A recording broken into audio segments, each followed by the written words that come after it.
Thank you, Kate, and thank you to the Reed corporate team for allowing us to present at this fantastic event.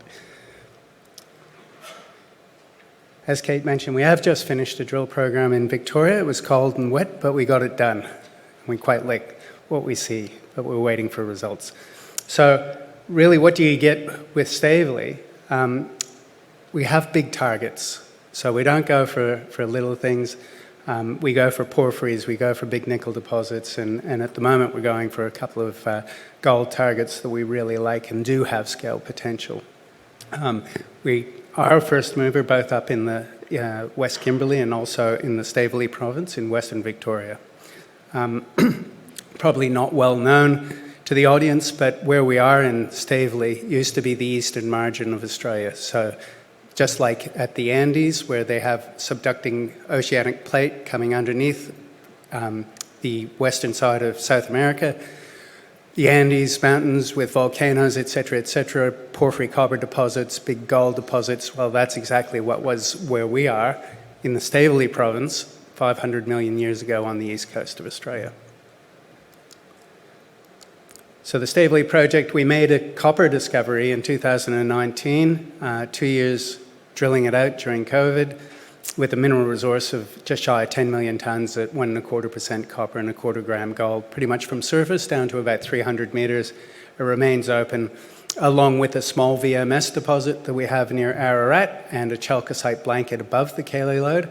We've got total resources of about 30 million tonnes at a 0.25% copper and 0.1 gold for contained metal that's quite significant, 200,000 tonnes of copper, 100,000 ounces of gold, and over 3 million ounces of silver in resources.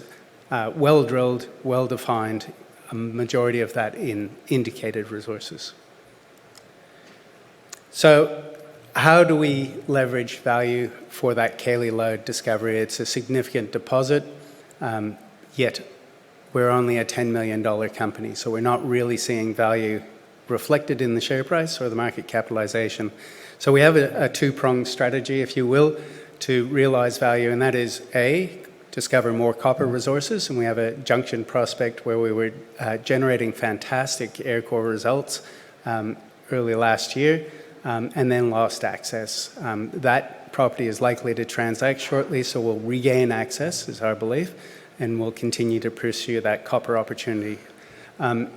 The other leg of the strategy is really to explore and discover gold assets that we could develop, and it's a really minor thing to put a copper flotation circuit on the back of a gold process plant, and that can likewise realize value for the Cayley lode.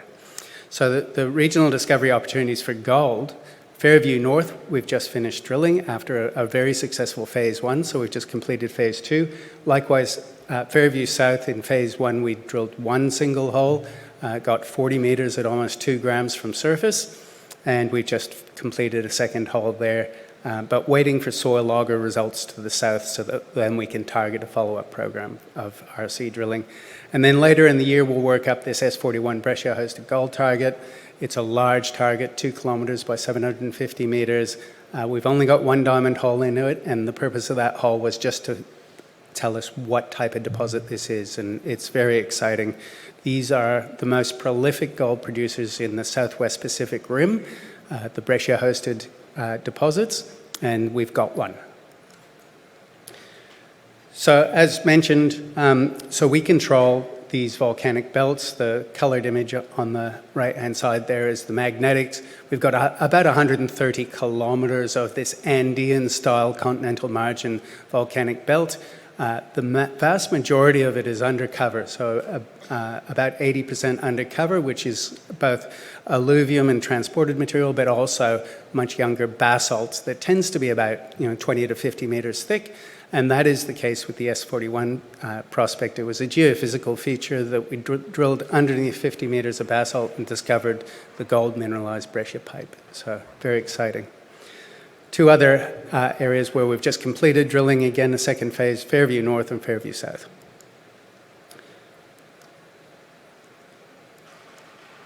So This is what they look like on the magnetic image. Again, you can see that sort of bendy magnetic feature running up the center of the page. That is the Stavely volcanic belt, hosting both Fairview North and Fairview South. And then just off to the northeast is another volcanic belt called the Elliott Belt that hosts the S41 Brescia-hosted gold target. And you can see the two little green dots there in amongst that sort of sea of red. The sea of red is high magnetic andesite, and the little green dots are magnetite destruction from hydrothermal fluids coming in with the gold. So yeah, really obvious sort of a target. So in terms of geology, just sort of zooming in on that Stavely belt, this is an area of a little bit of exposure. So most of the known prospects are in this little window. And so it does ask the question, okay, well, for the rest of the Stavely belt that's undercover, what is sitting under there that nobody's seen yet? The Fairview North and Fairview South gold prospects part of a 6-kilometre long trend. From Fairview North, previous explorer, which was Beaconsfield Gold. Beaconsfield, as you may recall, had a mine disaster in Tasmania in 2006. They drilled a lot of this material in early 2006, had the mine disaster, went into administration, and weren't able to follow up these results. So that's what we've done. Previous intercepts, before we discovered the Cayley lode, down the bottom of the page there, we drilled in 2017. The diamond hole, 30 metres at 1.4 grams from 47 metres, and then 4 RC holes. So there's not a single hole that we drilled that's not represented on this page. They all got decent results and some quite good widths. We came in here and still a little bit unconvinced in terms of the geometries. So we drilled 7 drill holes, trying to pin down those geometries. The 4 drill holes on the western side here, holes SFRC 5 through to 8, all intercepted very broad zones of mineralization with narrower high-grade zones, very successful in identifying that true dip of that mineralization. And subsequently, we've come in with a phase 2 23-hole program really to start extending it and fleshing it out. But really broad widths, 59 metres at 1.3 grams with higher grade zone, 27 metres at 2.33, 3 at 10 and 4 and 5. So, you know, it's really compelling. This material also does process quite well, whether we go for a heap leach or whether we go for a small cyanide circuit. It's eminently processable and recoverable with early stage testing. This is the section, those 4 holes I'm speaking of and annotated on the page. Very consistent mineralization. You can see those high grade zones really lining up and then the big broader lower grade zones as well. So very consistent. The hole in behind is that SMD 11, so if you consider that sort of 10 or 20 metres behind the page, you can sort of get an impression that those higher grade zones are dipping into the page. So we turned the rig around, came back the other way with our phase 2 drilling. So what we had here was that phase 1 drilling was on this flexure A at the top of this diagram. Flexures B and C we didn't work on in the phase 1 drilling. Now that we've come in for the phase 2, we've tested all of those, and yeah, we're pretty convinced that we're going to get some good results. So you can see all of the new colors there. They're annotated. There's at the bottom of the image there's a line of 4, then a line of 5. That would be in that flexure C. The ones in the middle in flexure B, and then the ones up the top in that flexure A. So from top to bottom, we're probably looking at about 350 metres of strike extent so far, and remaining open, assays pending. And just to highlight the point, we've done some metallurgical test results and some really, really good recoveries. Whether we go for a heap leach or whether we go for a small processing plant, this thing absolutely amenable to really high gold recoveries. Fairview South, again, 6 kilometres south of Fairview North. Probably not very imaginatively named prospects. On the image on the right, we're looking at a gravity image there. The known mineralization extends south towards a gravity low, and typically gravity lows to us say this is an intrusion. We've mapped its surface, there are rhyolites there, so this is true. So it has that rhyolite sort of association, intrusive relationship type of flavour to it. Previous drilling, again, this was drilled just before that Beaconsfield mine disaster. In particular, this hole FRH040 was the southernmost hole drilled on that project by Beaconsfield. In our phase one, we've come in behind that and drilled another hole, SFRC001, from surface, 40 metres at almost 2 grams, including 17 at 4, 9 at 5, and 1 at 50 grams. So this has definitely got high grade written on it, and we've just come in recently to drill another hole in behind that. Structurally, that north-northwest sort of structural trend going up to Fairview North, but then a cross-cutting sort of west-northwest trend is something that we see consistently in terms of controlling mineralization, these cross-cutting structures, and we really like the structural setting for this area. We did some rock chipping south of that phase one drill hole and have picked up 0.4 of a gram more than 400 meters away. Other great rock chips, 25 grams right in front of the drill rig there, just pick it up from surface, 8 grams just over the fence, those sorts of things.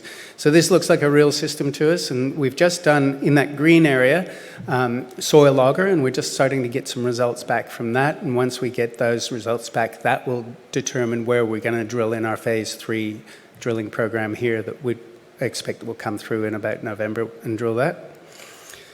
So this is where that second hole came in behind. We like the look of it, but as with everything in gold, assays pending. So just keep an eye out for these results. It looks good. S41, this is the big banger. Breccia-hosted gold targets are the most prolific gold producers in the Southwest Pacific Rim.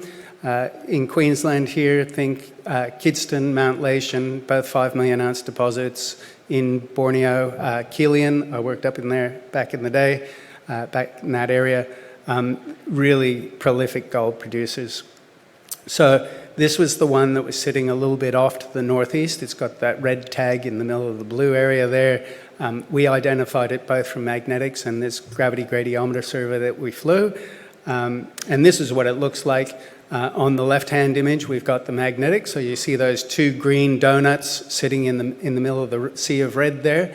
So red being strongly magnetic, and the green zone's interpreted as hydrothermal destruction of magnetite. So the gold-bearing fluids come through, convert the magnetite to pyrite, and you lose the magnetism. So that's what that's representing. It's 2 kilometers long in that orientation, and we have drilled that through the basalt, 50 meters of basalt, with air core drilling, vertical holes, just to tag the bedrock and see what it is. In these systems, typically they're associated with base metals. They're called carbonate base metal gold systems. So the base metals typically lead and zinc, some silver, a little bit of copper. And in hole 15, we got 4 meters at 2.2 grams, including 2 meters at 4, associated with that lead zinc silver sort of signature.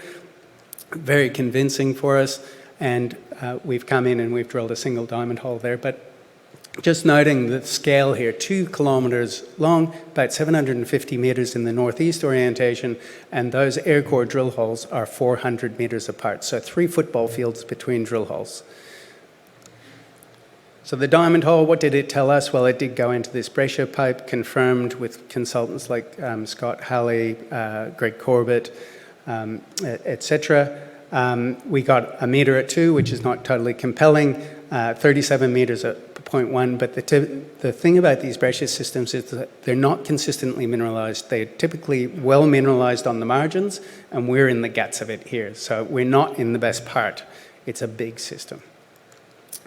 But what it does tell us is that we're in the right vertical horizon. So in these systems, you've got what they call a Goldilocks zone. So if you're too deep, it's too hot. If you're too shallow, it's too cool.